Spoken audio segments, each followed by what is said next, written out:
और इस तरह की बकरियाँ जिसने भी लेनी है हमारे गांव में आओ, आपको माशाल्लाह बहुत अच्छी खूबसूरत बकरियाँ मिलेंगी इंशाल्लाह, बहुत जायज़ रेट पे देंगे। और ये अक्सर बकरी गब्बन तो है, लेट है, ठीक है, कोई महीने की कोई 1.5 माह की है। अभी ये भी खड़ी हुई है, ये भी गब्बन बकरी है, क्रॉस हो गई है महीना 1.5 की। और ये भी इस तरह की हैं सारी की सारी बकरियाँ।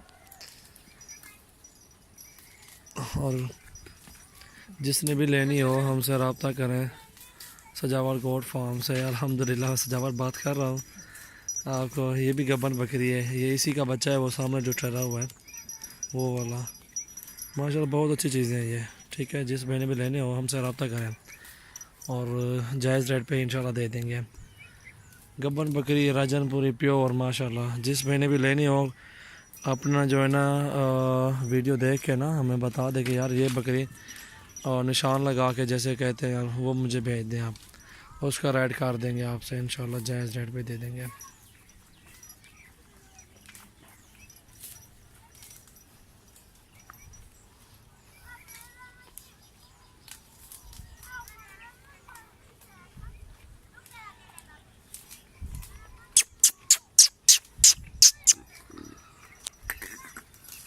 माशाल्लाह इस खूबसूरत बच्चे को देखो।